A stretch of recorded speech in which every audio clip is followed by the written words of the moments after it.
नमस्कार मित्रांनो, आज आम्ही पुन्हा एकदा जात आहोत न्यू प्लेसला।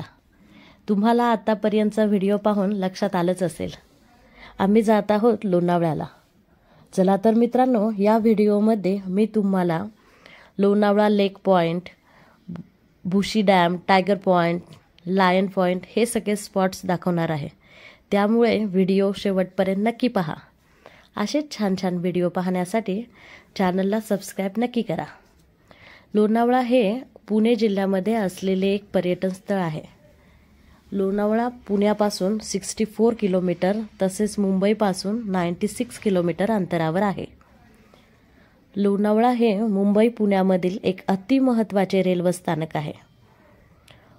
पुण्यातून आपण लोकलने पण लोणावळ्याला येऊ शकतो, पण पावसाळ्यात मज्जा येते ती बाईकवरच। आज फ्रायडे असल्यामुळे एवढी गर्दी नाहीये। हे आहे लेक पॉइंटचे वॉटरफॉलचे दृश्य। पुढे गेल्यावर भुशी डॅम जवळ आल्यावर हे सगळे कॉंक्रीटचे शॉप्स लागतात। तेथून थोड्याशा अंतरावर आपल्याला गाडी पार्क करावी लागते। टू व्हीलरसाठी 30 ते 50 रुपीज पार्किंगसाठी लागतात। तेथूनच छान असा धबधब्यांचा आवाज येतो।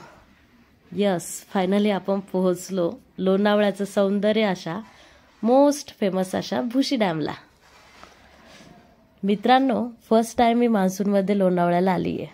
मी तर खूप हॅपी आहे, पण मागे काही दिवसांपूर्वी घडलेल्या भुशी डॅमवरच्या घटनेमुळे प्लीज मित्रांनो, तुम्हाला एन्जॉय करायचा तुम्ही नक्की करा, पण तुमचा जीव धोक्यात टाकू नका। So be careful. आता आम्ही जात आहोत वरती लायन पॉइंट आणि टायगर पॉइंटला।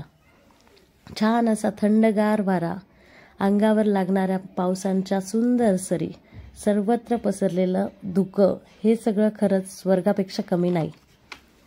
धुक्यामुळे आम्हाला टायगर लायन पॉइंटचा खालचा काहीच व्ह्यू दिसत नव्हता। साधारणतः समोर 10 ते 20 मीटरच दिसेल एवढ्या प्रमाणात धुकं होतं। लोणावळ्याची ही वन डे ट्रिप आम्ही खूप जास्त एन्जॉय केली। व्हिडिओ आवडल्यास व्हिडिओला लाईक करा, कमेंट करा, शेअर करा आणि सबस्क्राइब नक्की करा। धन्यवाद।